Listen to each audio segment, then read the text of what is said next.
Assalamualaikum warahmatullahi wabarakatuh.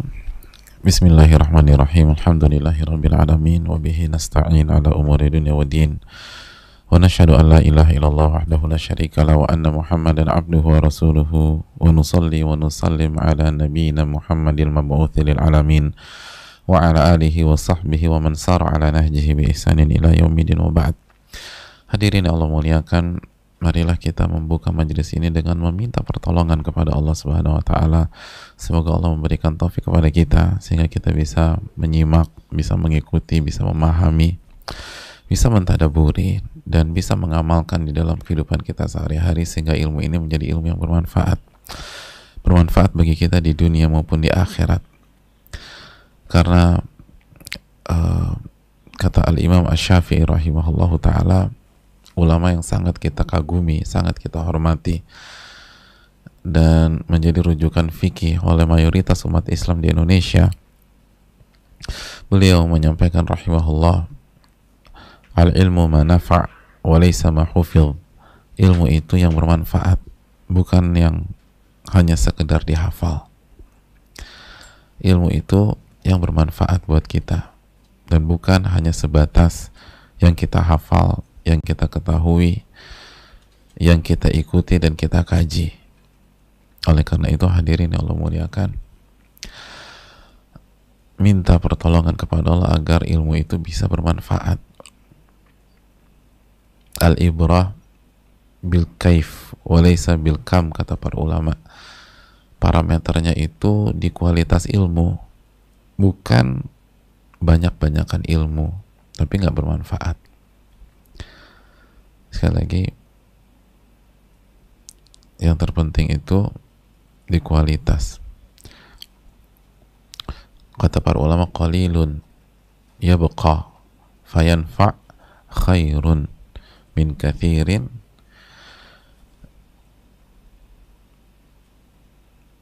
ilmu yang sedikit tapi dia mengakar dan bermanfaat itu lebih banyak daripada ilmu yang banyak tapi dia nguap gitu loh, dan nggak ada bekasnya sama sekali. Jadi ilmu yang sedikit tapi mengakar dan bermanfaat itu lebih baik daripada ilmu yang banyak tapi menguap dan tidak berbekas. Oleh karena itu, mintalah terus pertolongan kepada Rabbul Alamin agar kita mendapatkan ilmu yang bermanfaat. Sebagaimana marilah kita syukuri kebersamaan kita dengan Imam Nawawi rahimahullah bersama kita Riyadhus Shalihin. Kita syukuri kebersamaan kita dengan majelis ini karena ini adalah nikmat dari Allah Jalla wa Ala. Ini adalah nikmat yang luar biasa. Ini adalah nikmat yang lebih mahal daripada harta dunia. Kalau misalnya ada di antara kita di PHK atau jobless pada saat ini, dan hikmahnya dia bisa ikut kajian, satu kajian itu lebih mahal daripada seluruh gajinya yang selama ini dia dapat. Bahkan sekali kajian aja itu lebih berharga di hari kiamat. Nanti dia akan lihat di hari kiamat, lebih berharga daripada seluruh penghasilannya seumur hidupnya.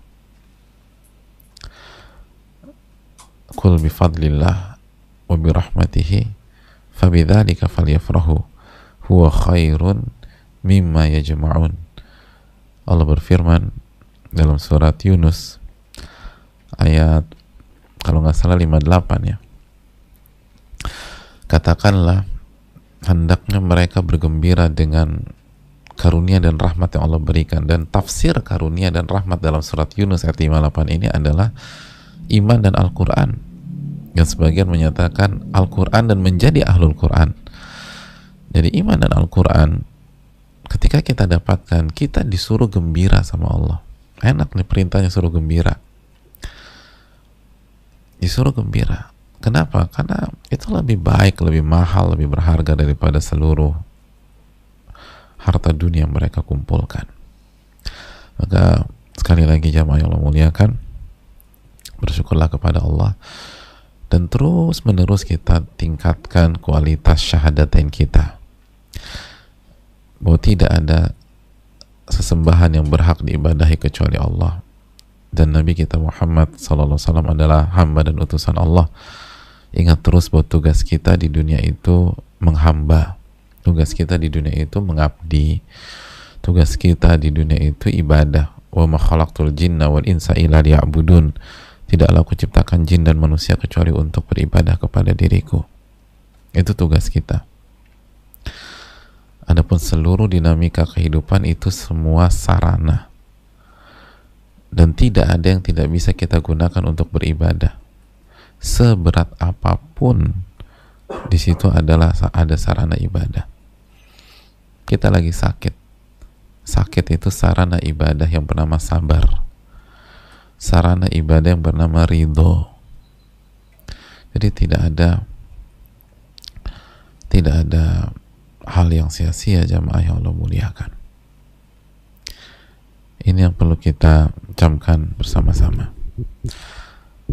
Oleh karena itu marilah kita mensyukuri hal ini dan terus memperkuat syahadatain kita. Dan terakhir marilah kita mengucapkan salawat dan salam kepada Nabi kita, uswah hasanah kita, Rasulullah sallallahu alaihi wasallam.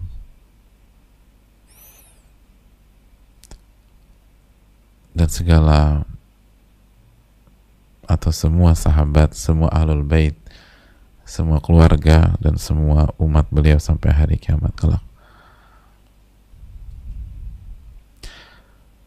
Hadirin Allah muliakan,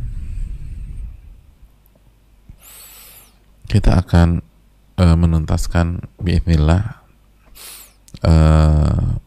konteks ayat yang kedua yang disampaikan oleh Al-Imam Nawawi rahimahullahu ta'ala.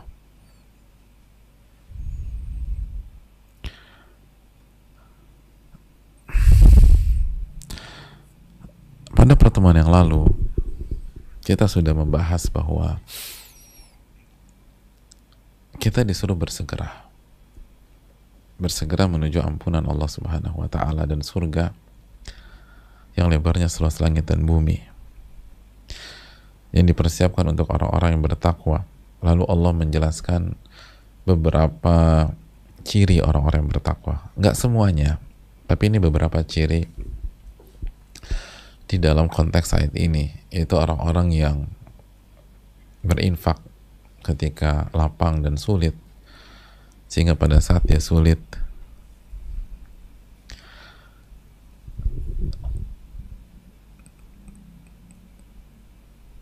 maka dia tidak tunggu sampai dia kaya, tunggu sampai dia kaya untuk berinfak. Dia bersegera.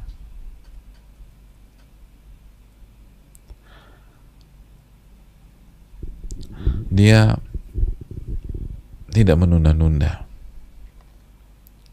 Begitu juga jamaah sekalian yang Allah muliakan, ketika dia terpancing, dia langsung redam amarahnya. Wal kadhiminal ghaidh.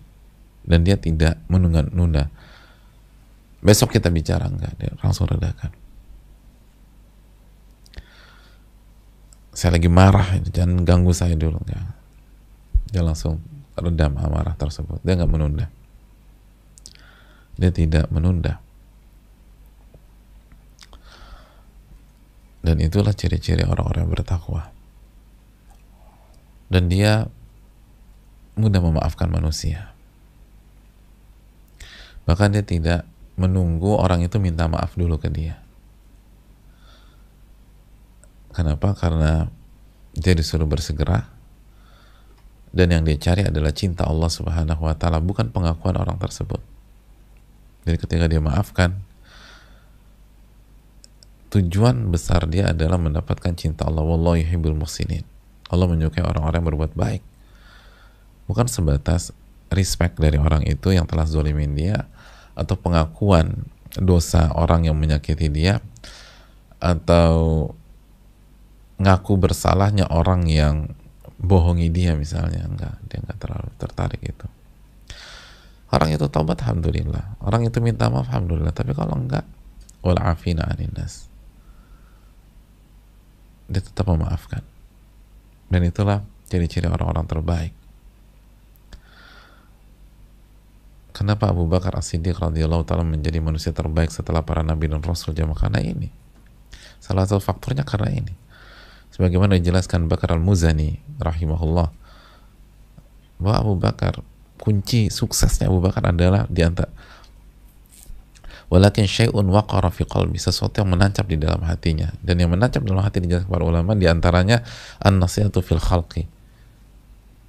Abu Bakar itu sosok yang selalu ingin yang terbaik buat orang lain. Selalu ingin yang terbaik buat orang lain. Kenapa? Karena keikhlasan beliau. Karena keikhlasan beliau. Lalu berikutnya, kita sudah jelaskan, ternyata orang-orang bertakwa itu bisa melakukan khilaf, jamaah. Walladzina idza fa'alu fahishatan aw dzalamu anfusahum. Itu orang-orang yang apabila melakukan perbuatan fahisyah, keji, dan menganiaya diri sendiri. Masih ingat apa makna menganiaya diri sendiri? Hah? Apa jemaah? Hah? Kemaksiatan. Kemaksiatan. Kemaksiatan. Karena setiap maksiat dan dosa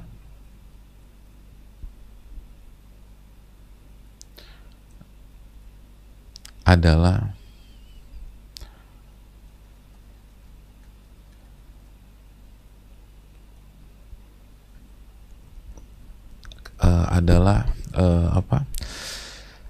upaya menzalimi diri sendiri, upaya dalam menzalimi diri sendiri, karena maksiat dan dosa punya efek samping yang buruk di dunia maupun di akhirat, di dunia maupun di akhirat.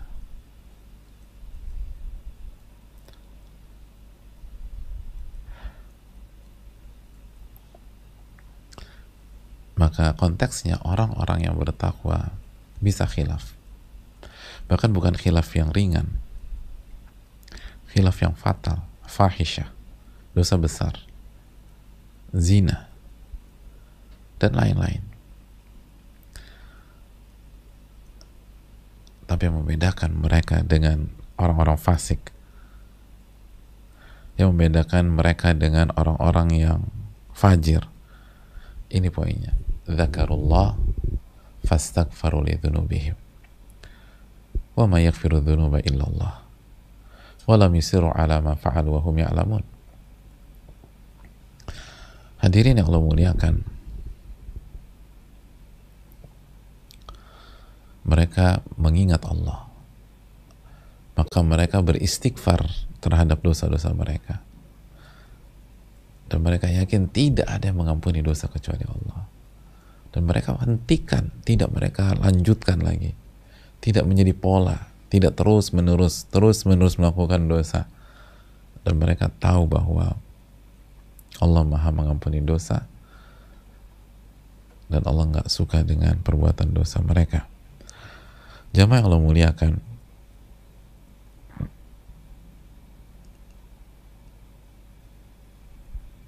ayat ini kita sudah jelaskan bahwa orang yang bertakwa itu bisa melakukan kekhilafan. Bahkan bukan bisa, pasti melakukan kekhilafan. Kita sudah bahas hadis riwayat Imam Ahmad, kullu bani Adam khata'. Setiap anak Adam banyak melakukan kesalahan. Oleh karena itu, hadirin Allah muliakan, Imam Syafi'i mengatakan bukan syarat jadi ulama maksum, terbebas dari kesalahan. Gak ada orang jadi ulama kalau syaratnya terbebas dari kesalahan. Itu yang dijelaskan Imam Syafi'i dan para ulama yang lain. Bukan syarat orang menjadi orang bertakwa terbebas dari dosa, terbebas dari kegelinciran. Siapa yang gak pernah tergelincir? Kullu bani Adam khata', setiap anak Adam banyak melakukan kesalahan. Oleh karena itu ketika hal ini memberikan pelajaran penting bagi kita bahwa yang pertama, untuk kita sendiri yang berjuang untuk meraih ketakwaan, lalu kita tergelincir, lalu kita terjatuh, sefatal apapun jangan putus asa, sefatal apapun jangan menyerah, sefatal apapun tetap bangkit, sefatal apapun optimis, sefatal apapun yakinlah bahwa Allah Subhanahu wa Ta'ala akan mengampuni dosa, sefatal apapun, walaupun manusia nggak memaafkan, walaupun lingkungan dia tidak memaafkan dia.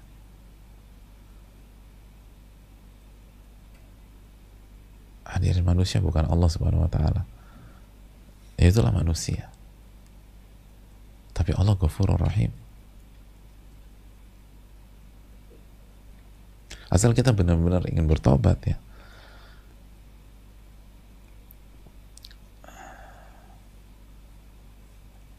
Sefatal apapun, ingatlah ayat ini.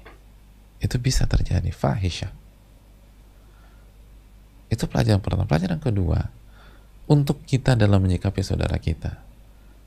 Ketika saudara kita melakukan kesalahan, sefatal apapun, ingatlah ayat ini. Ingatlah ayat ini.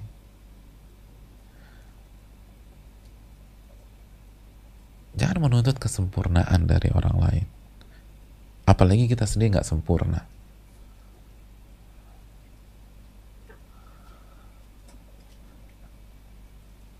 Kata para ulama, jangan menimpuk rumah orang lain dengan batu sedangkan rumahmu terbuat dari kaca. Cukup dalam, ya. Jangan nimpuk rumah orang sedangkan rumah kita terbuat dari kaca. Kenapa? Karena kalau Anda timpuk rumah orang dengan batu, lalu dia balas, rumah Anda hancur. Bukan rusak lagi, hancur ada.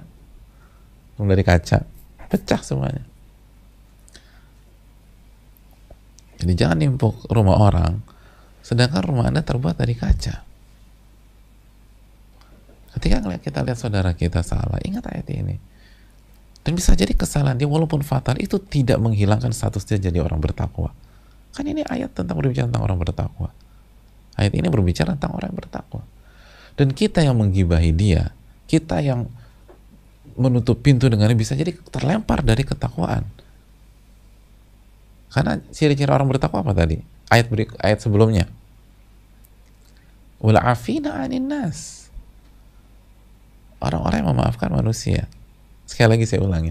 Bisa jadi kesalahan saudara kita yang fatal itu tidak mengeluarkan dia dari ketakwaan. Karena ayat ini berbicara tentang orang bertakwa atau orang fasik. Ahli surga atau ahli neraka, jemaah? Ahli surga. Bisa salah, lalu dia bertobat, lalu beristighfar. Jadi dia nggak keluar. Sedangkan kita yang menutup pintu, yang nggak terima, yang marah, bahkan menggibahi, mencemarkan nama baiknya, menceritakan aibnya, bisa jadi kita yang kelempar dari ahli takwa. Kenapa? Karena paling nggak kita nggak memaafkan dia.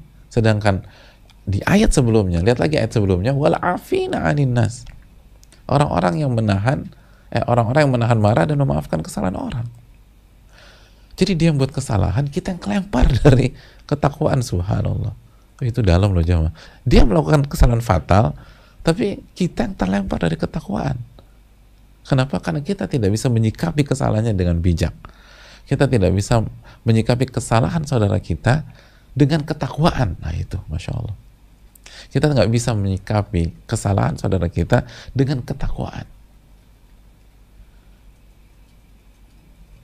Itu kan dalam, jemaah. Bisa jadi, mohon maaf, suami yang selingkuh yang keluar dari ketakwaan istrinya, atau istri yang selingkuh yang keluar dari ketakwaan suaminya. Jadi suaminya selingkuh, tapi suaminya taubat kepada Allah. Suaminya taubat. Jadi orang baik, ingat Allah, istighfar. Istrinya diserang terus suaminya, diungkit lagi, gak terima, gak pernah memaafkan, marah-marah, bahkan disebarkan aib suaminya. Udah gak jelas, udah gak terkontrol. Jadi suami yang selingkuh yang keluar dari ketakwaan istrinya di ending. Na'udzubillah, teman, na'udzubillah.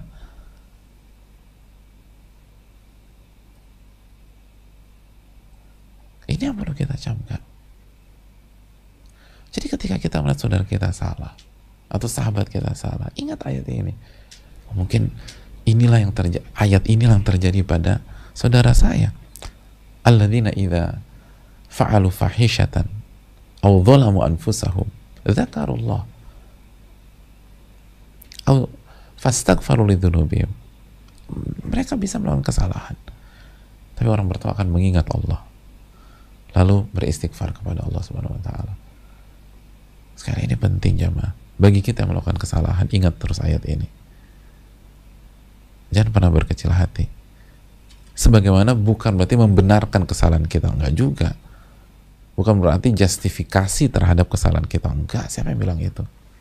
Dosa tetap dosa, fahisyah tetap fahisyah. Tapi bukankah kita manusia bisa khilaf? Jangan perlu kecil hati, bangkit lagi.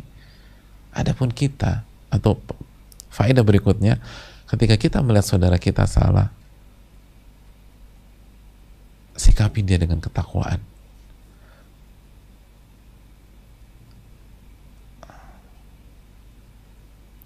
Sikapi dia dengan ketakwaan.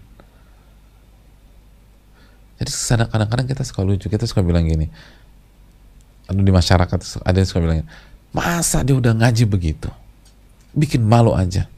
Harusnya orang ngaji nggak begitu dong. Sebenarnya statementnya sama juga. Ya masa Anda sudah ngaji menyikapi orang salah begitu juga? Harusnya kan udah ngaji nggak begitu. Jadi sama juga. Jadi kita misalnya ada teman kita ngaji ternyata minum. Ya orang hilaf, ketemu lagi teman lamanya atau kepergok di sebuah klub. Terus kita, masa udah ngaji begitu sih? Bikin malu aja, bikin malu kajian kita. Loh, Anda yang sudah ngaji, kira-kira apakah cara menyikapi orang yang salah seperti itu? Jadi apa bedanya Anda dengan dia? Sama-sama salah bersikap. Orang yang sudah belajar harusnya, oh ya ingat ayat kemarin ngaji ya, Al-Imran 135, bisa salah. Dan di zaman Nabi ada yang zina, seperti Ma'iz, seperti Ghamidiyah, seperti Juhaina. Ada yang turun dari bukit rumah, nggak taat sama instruksi Nabi SAW di perang Uhud. Ada ada khilaf. Ada khilaf.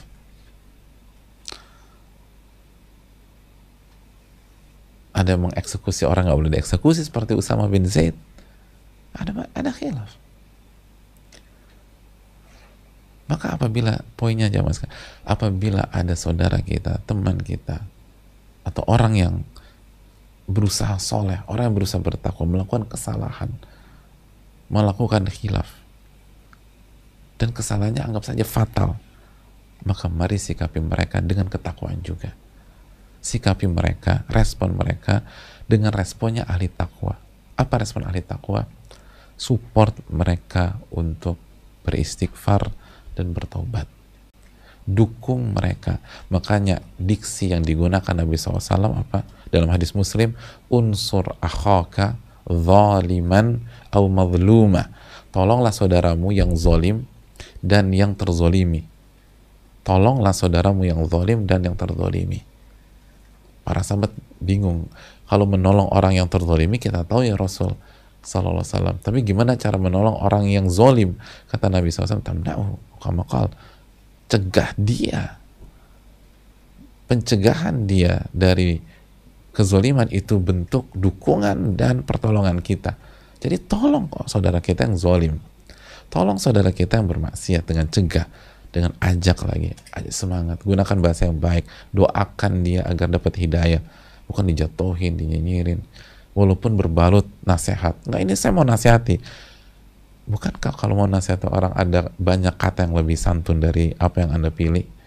Bukankah kalau mau nasihati orang ada banyak bahasa yang lebih elegan daripada bahasa Anda? Bukankah kalau ingin menasihati orang ada bahasa yang lebih indah, yang lebih halus, yang lebih nggak nyakitin daripada bahasa yang Anda pilih tersebut? Kalau benar-benar ingin menasihati, kenapa pakai bahasa demikian? Ada banyak bahasa. Bukan kalau berfirman dalam surat Al-Isra 53, wa qul ibadi allati yaqulu allati hiya ahsan inna syaitana yanzagu bainahum yaqulu allati hiya ahsan, kata Allah. Katakan kepada hamba-hambaku kalau bicara gunakan bahasa terbaik. Al-Isra 53. Katakan kepada hamba-hambaku, yaqulul lati hiya ahsan. Kalau bicara, gunakan bahasa yang terbaik. Kalau ingin kasih nasihat, saudara, benar, kita tulus ingin memberikan nasihat kepada saudara kita, kenapa nggak pakai bahasa yang terbaik? Kenapa casingnya nasihat, tapi orang kalau baca pakai bahasa tajam, sakit, apa dijatuhkan dan seterusnya, itu mah bukan nasihat. Itu menjatuhkan. Oke, dia salah nggak bertakwa. Kenapa Anda nasihatin dia juga nggak pakai cara orang bertakwa? Apa kalau gitu, apa bedanya Anda dengan dia? Sama-sama nggak bertakwa.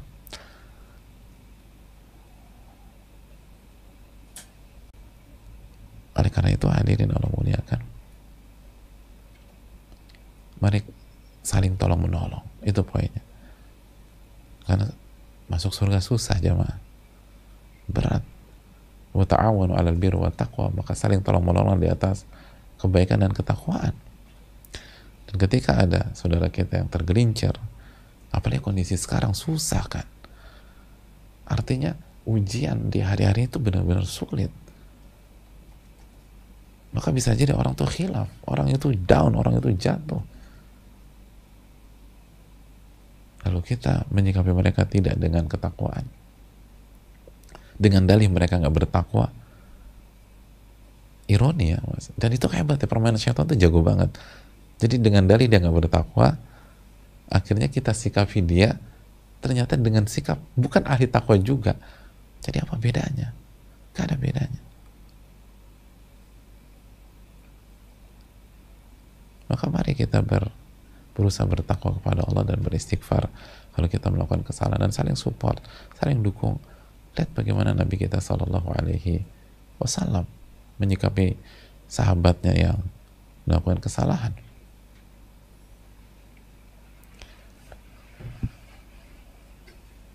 Sebagaimana Nabi SAW meminta kita untuk tidak melakukan kesalahan dan bersikap dengan benar ketika melakukan kesalahan, kita juga diminta Nabi SAW menyikapi saudara kita yang salah dengan benar dan dengan ketakwaan. Wallahu ta'ala bisawab.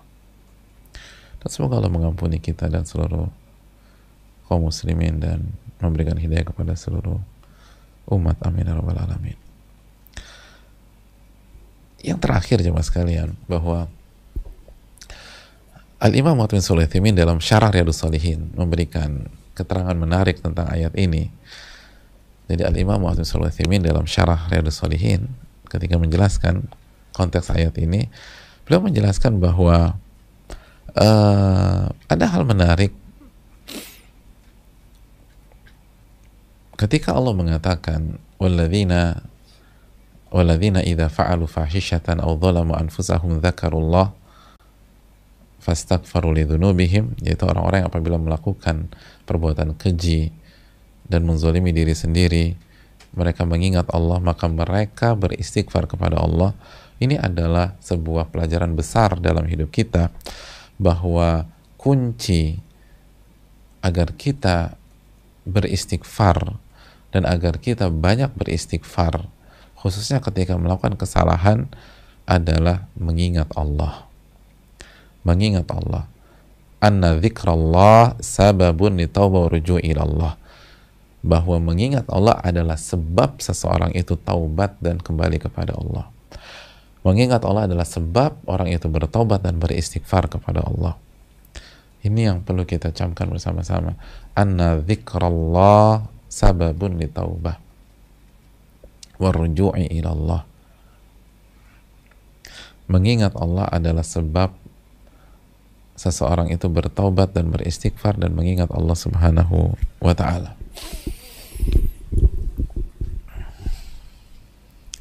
Hadirin Allah muliakan, jadi kalau kita ingin menjadi orang yang banyak beristighfar, dan itu sangat-sangat dituntut karena dosa kita tiap hari banyak banget jamaah, maka jadilah hamba yang senantiasa mengingat Allah Subhanahu wa ta'ala. Jadilah hamba yang senantiasa mengingat Allah Subhanahu wa ta'ala. Dan sebaliknya, ketika kita lupa sama Allah, di saat itulah kita nggak beristighfar kepada Allah. Saat kita lupa sama Allah, di saat itulah kalimat yang benar-benar tanpa gram. Astagfirullah itu kan tanpa, berapa gram sih astagfirullah itu? Hah? Berapa kilo? Ada 1 kilo? Kan nggak ada. 1 gram pun nggak. Astagfirullah tuh sangat ringan jamaah. Astagfirullah. Kalimat yang tanpa gram aja berat untuk kita ucapkan. Subhanallah. Itu kalau hati itu lupa sama Allah. Kalimat yang dibaca tanpa menguras keringat, tanpa letih, tanpa lelah sama sekali, itu berat untuk kita lakukan. Berat. Kalau kita tidak mengingat Allah Subhanahu wa Ta'ala. Sedangkan sunnah Nabi SAW beristighfar itu berapa kali? Lebih dari 70 kali, 100 kali, bahkan bisa lebih.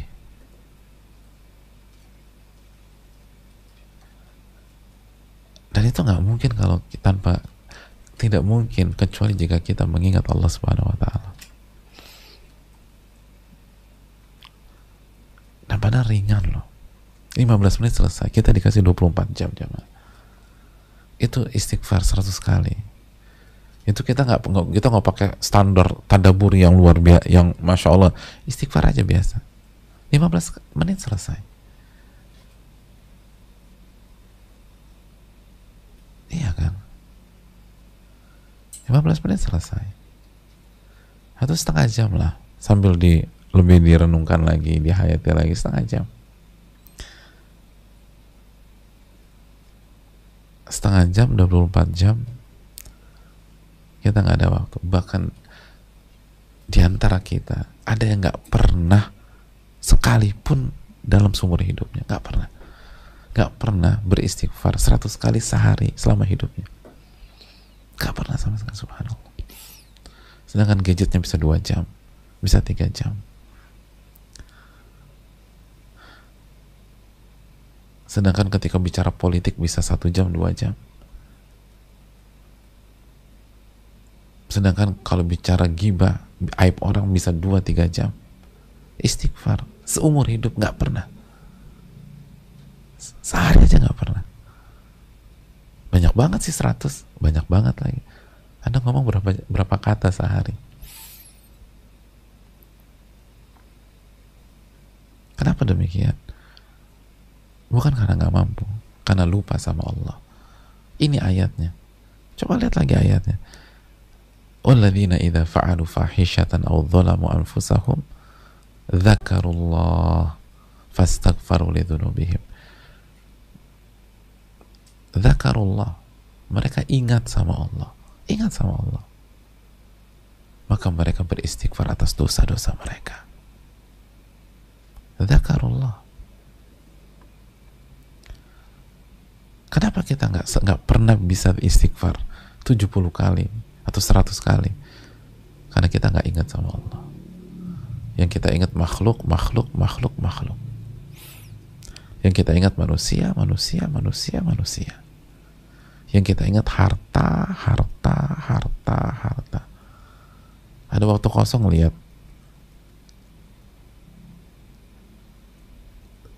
baca-baca status orang. Bayangkan status orang dibacain satu-satu. Status orang baca satu-satu. Zikir pagi petang nggak pernah baca. Subhanallah.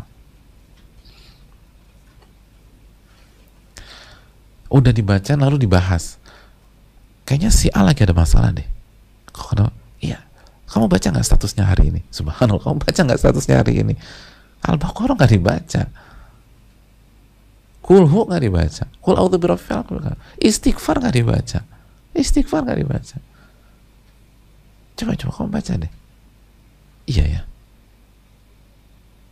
kayaknya ada sesuatu deh sama lakinya. Oh, itu langsung dibahas terus. Subhanallah.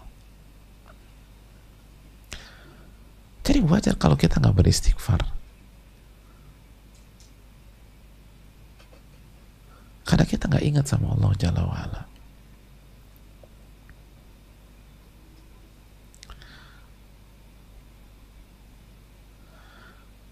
Makanya kan ulama mengatakan man dzakara uyuban nas nasiya uyuba nafsihi. Barang siapa yang jago mengingat aib-aib manusia, maka dia akan lupa dengan aibnya sendiri. Dan kalau dia lupa dengan aibnya sendiri, dia nggak akan istighfar kepada Allah. Dia nggak akan istighfar kepada Allah. Jadi apa penyebabnya? Karena kebanyakan ingat manusia. Kebanyakan ingat manusia.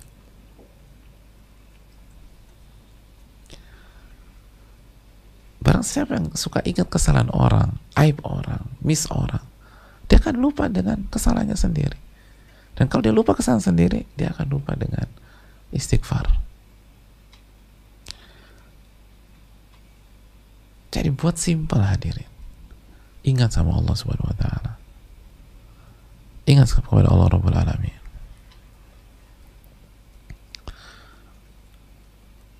Makanya Allah perintahkan kita dalam surat Al-Ahzab ayat 41.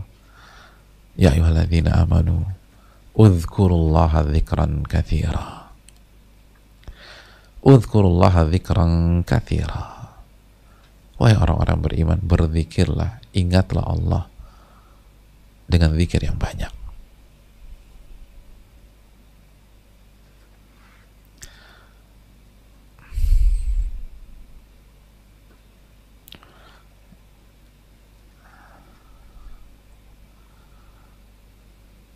Dengan zikir yang banyak.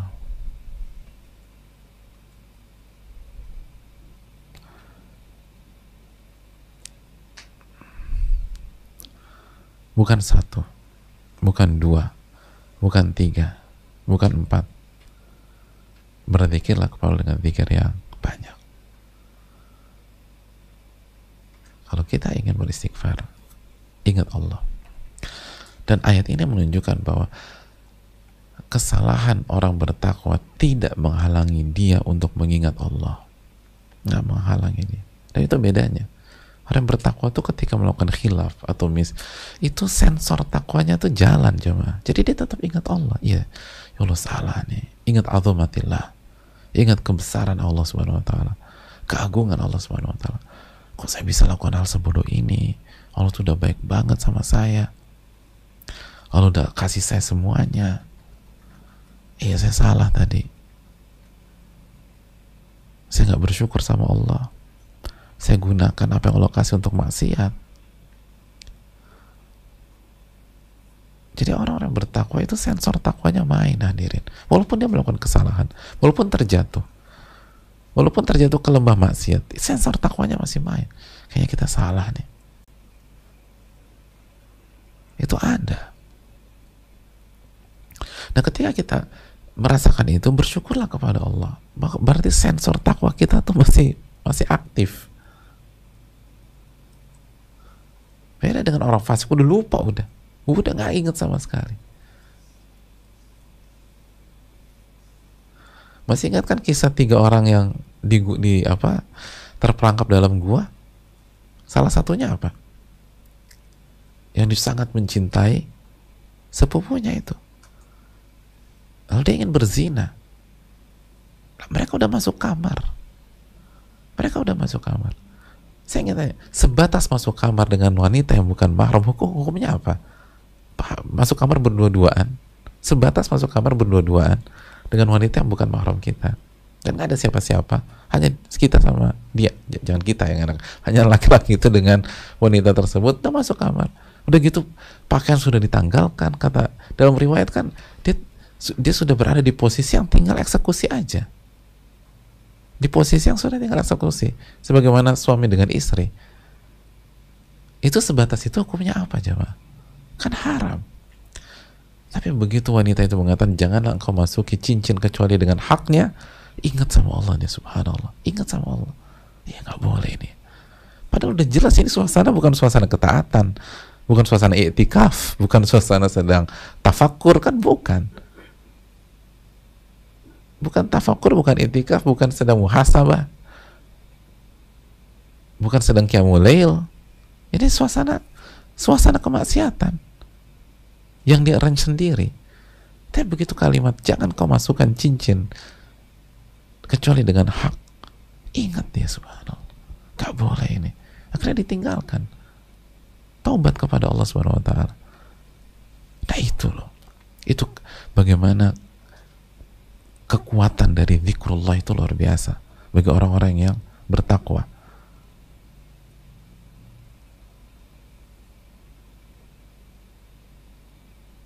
Itu yang penting.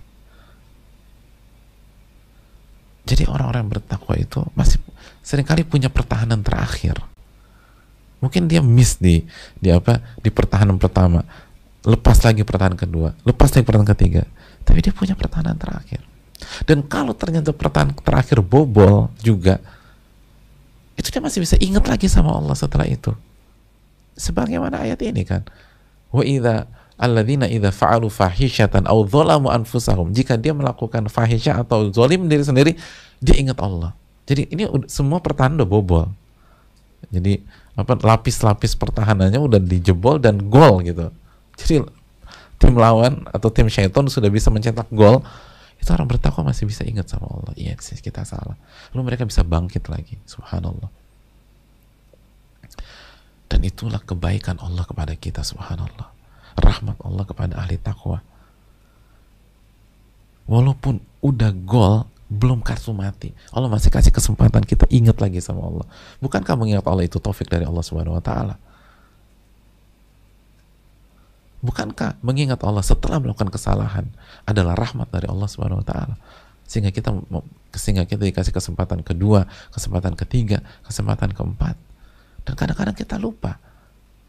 Kita tidak anggap itu nikmat, kita tidak anggap itu anugerah, kita tidak anggap itu rahmat, karena fokus kita ke dunia. Kalau dapat job itu nikmat, kalau dapat uang hari ini nikmat, tapi kesempatan mengingat Allah setelah melakukan maksiat, kita seringkali lupa itu adalah nikmat dari Rabbul Alamin. Makanya hidup kita nggak berkah. Kita lupakan nikmat Allah. Jadi bayangkan, hadith tiga gua itu itu di pertahanan terakhir, lapisan pertama jebol, begitu terakhir ingat, akhirnya ditinggalkan, ingat sama Allah. Tapi ayat ini udah jebol, pertahanan terakhir pun jebol, akhirnya gol tercetak. Tapi setelah itu zakarullah, Allah kasih kesempatan lagi, Allah kasih tahu untuk mengingat Allah Subhanahu wa taala. Fastaghfiru lidzunubihim, maka mereka memperbaiki kondisi dengan beristighfar. Itulah ahli takwa. Maka bangunlah ketakwaan sehingga kita punya pertahanan berlapis, dan kalaupun semuanya jebol, itu belum kartu mati, karena Allah memberikan kesempatan kita untuk mengingat Allah, dan ketika kita mengingat Allah, kita akan kembali kepada Rabbul Alamin.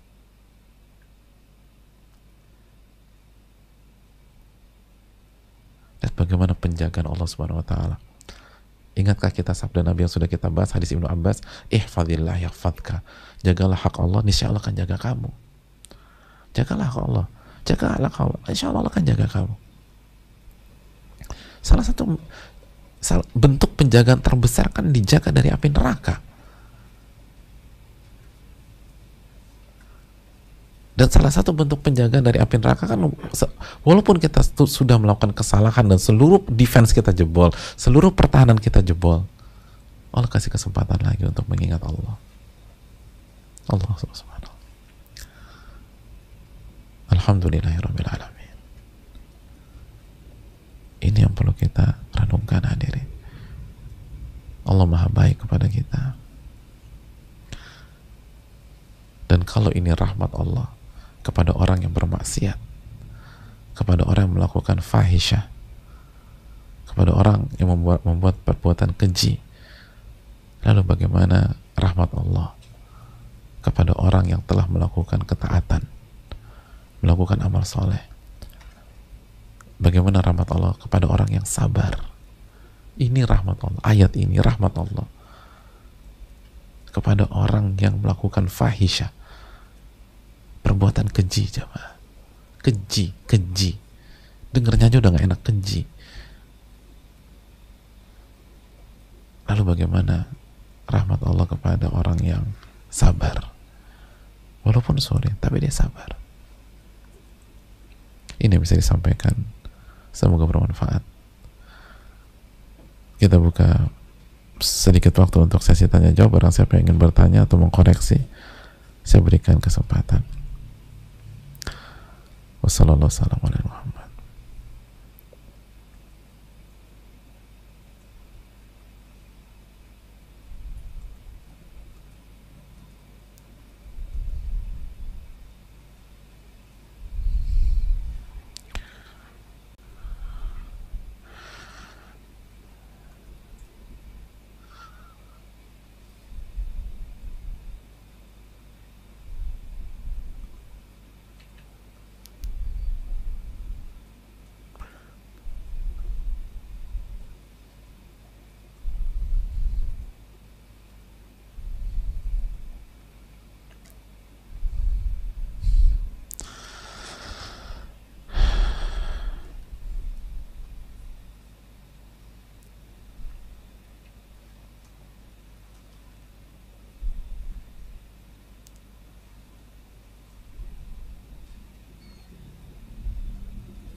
Assalamualaikum warahmatullahi wabarakatuh. Waalaikumsalam warahmatullahi wabarakatuh. Semoga Ustadz, keluarga, dan seluruh kaum muslimin diberikan rahmat oleh Allah. Amin ya rabbal alamin. Begitu juga dengan yang bertanya. Ustadz mau bertanya, apakah ada kiat untuk merasakan lezatnya, nikmatnya dalam beribadah karena ketika sedang futur lalu segera bertaubat, tapi kenikmatan beribadah menjadi berbeda dibanding kenikmatan beribadah menjadi berbeda dibanding dengan ketika sebelum futur. Iya, terima kasih. Pertanyaannya, hadirin yang Allah muliakan, jelas ada tipsnya dari Nabi kita Shallallahu Alaihi Wasallam. Ada lebih dari satu hadis tentang masalah ini. Di antaranya mungkin hadis Muslim, hadis riwayat Imam Muslim, ketika Nabi SAW bersabda, "Dzaqa ta'mal iman," akan merasakan manisnya rasa iman, manisnya ibadah. Siapa mereka? Man radiya billahi rabbah, barang siapa yang ridho Allah menjadi Rabbnya, wabil islami dina, dan ridho Islam menjadi agama yang diamalkan, yang menjadi jalan hidupnya, wabi Muhammadin rasulah, dan Nabi Muhammad menjadi Rasul yang dia ikuti. Dalam riwayat yang lain, thalathun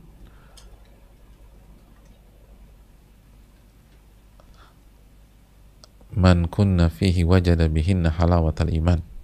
Dalam hadis yang lain kata Nabi SAW, ada 3 hal, kalau seseorang memiliki 3 hal ini, dia akan merasakan manisnya iman, manisnya ibadah.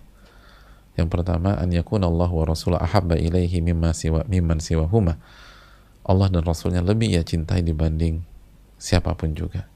Allah dan Rasulnya lebih ia cintai dibanding siapapun juga. Yang kedua, an yuhibbal mar'a la yuhibbuhu illa lillah, lalu dia mencintai seseorang dan tidaklah ia mencintai seseorang itu kecuali karena Allah Subhanahu wa ta'ala, karena orang itu melakukan ketaatan, orang itu soleh, orang itu berbuat baik, maka kita mencintai dia karena dia berusaha taat kepada Allah.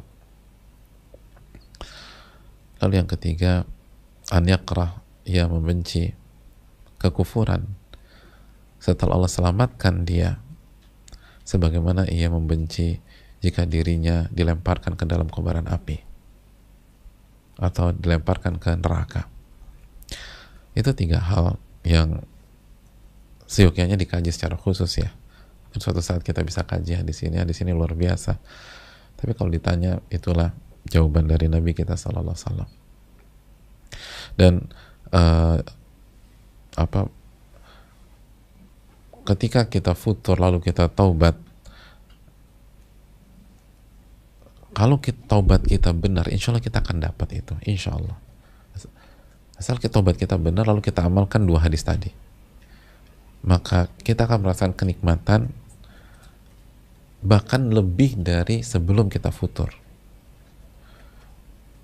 Jika sebelum kita futur kita nggak tahu hadis di atas, dua hadis yang tadi dibacakan, atau belum mengamalkan. Jadi intinya bukan sebelum atau setelah futur. Intinya benar nggak tobat kita, dan yang kedua diamalkan nggak dua hadis di atas. Allah taala bisawab.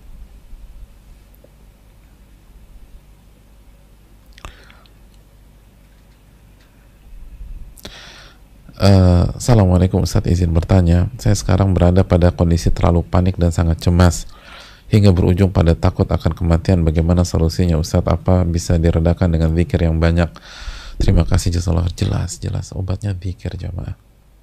Allah yang berfirman dalam surat Ar-Ra'd ayat 28, ala bi dzikrillahi tatmainnul qulub, ketahuilah dengan berzikir dan mengingat Allah hati itu jadi tenang.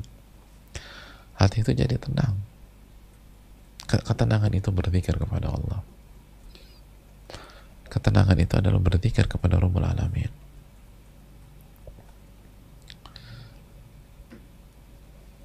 Perbanyak berzikir, perbanyak berzikir, perbanyak berzikir. Maka hati kita akan tenang. Hadirin Allah muliakan.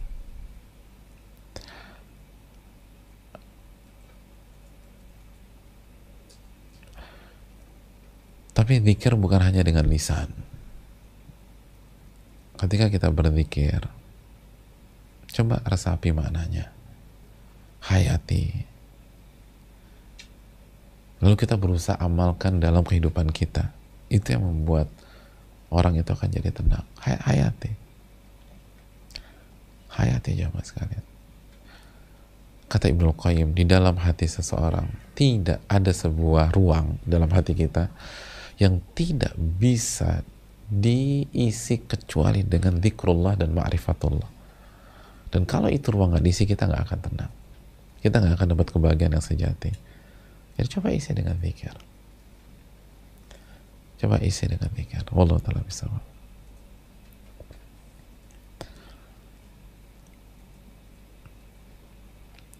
Assalamualaikum warahmatullahi. Semoga Ustadz, tim, serta semua umat muslim senantiasa berada dalam lindungan Allah. Amin ya rabbal alamin. Begitu juga yang bertanya. Izin bertanya Ustadz, apakah memaafkan berarti harus bisa melupakan juga? Karena terkadang saya sudah memaafkan tapi sulit melupakan apa yang sudah dilakukan orang lain kepada saya. Terima kasih Ustadz. Iya, terima kasih. Hadirin Allah muliakan,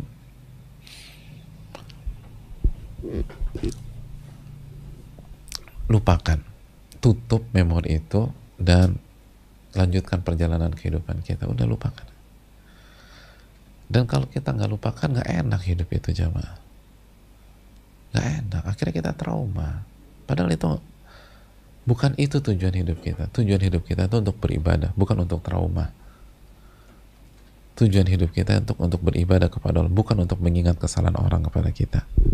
Sekali lagi, tujuan hidup kita, Allah ciptakan kita bukan untuk mengingat kesalahan orang, tapi untuk beribadah.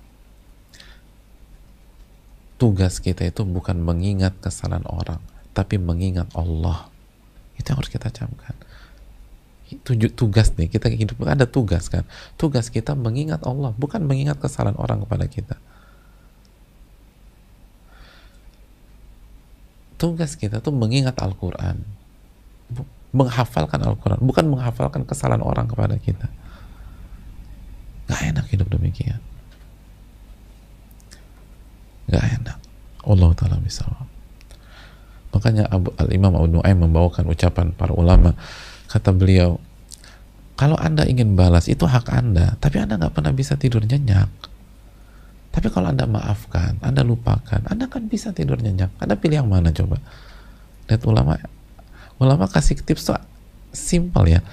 Anda ingin balas, kan kalau dendam itu kan diingat terus. Anda dendam, ingin balas, itu hak Anda. Kalau balas setimpal, kan udah kita bahas, balas setimpal tuh hak. Tapi nggak akan bisa tidur nyenyak. Nggak enak hidup kayak begitu. Kalau kita maafkan, kita bisa tidur nyenyak. Allah ta'ala bisa.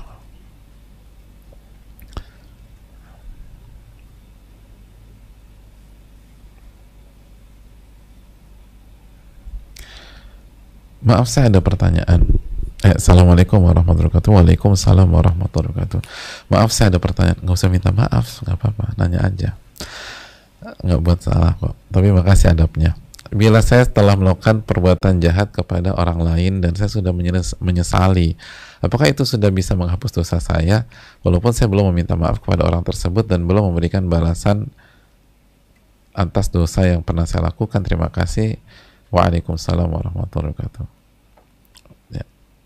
Wassalamualaikum. Ya, waalaikumsalam warahmatullahi wabarakatuh. Jazakallahu wa iyyakum. Kita kan sudah bahas tentang bab taubat, jamaah. Apa sih taubat tuh? Apa syarat-syarat taubat? Ikhlas kepada Allah, terus mengakui, lalu menyesali, benar-benar nyesel banget, terus meninggalkan perbuatan dosa itu. Tapi kalau berkaitan dengan hak orang lain, selesai masalah? Belum. Kita disuruh minta maaf atau menyelesaikan atau mengembalikan. Hadirin Allah muliakan,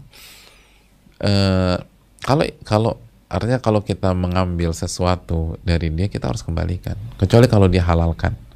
Dan untuk dia halalkan, kita harus kasih tahu kan. Itu poinnya.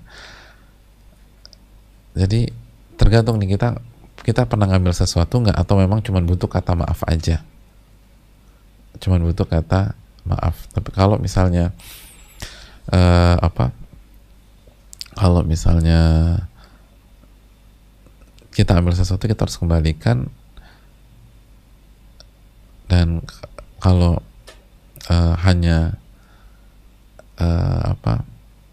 kalau tidak ada barang atau tidak ada hal yang kita ambil, maka cukup minta maaf. Itu jika dia tahu. Kalau dia nggak tahu, kita nggak harus minta maaf kepada dia jika menimbulkan mudarat yang lebih besar. Sebagaimana keterangan para ulama tentang masalah gibah. Apakah orang yang menggibah harus kasih tahu korbannya atau tidak? Dan kita telah jelaskan masalah ini, dan kita jelaskan keterangan para ulama dengan segala keterbatasan kita, bahwa jika dia tidak tahu, maka kita tidak harus sampaikan dan minta maaf kepada dia jika bisa menimbulkan mudarat yang lain. Dia jadi kesel, jadi marah, akhirnya ribet lagi. Yang harus kita lakukan adalah doa, minta ampun kepada Allah dan doakan dia, gitu loh poinnya. Jadi intinya, kalau dia nggak tahu, dan ini kalau dia nggak tahu, kita nggak harus minta maaf langsung, tapi doakan. Tapi kalau dan kalau dia nggak tahu dan kita ambil sesuatu dari dia, kita tinggal balikan tanpa harus kasih tahu identitas kita kirim lah atau apalah, tanpa harus kasih tahu identitas kita. Terus kita tulis surat tanpa nama, minta maaf sebesar-besarnya, misal bisa. Terus kita doakan dia. Tapi kalau dia tahu dan dia merasa sakit, kita harus minta maaf. Allah Ta'ala bisa, mungkin itu.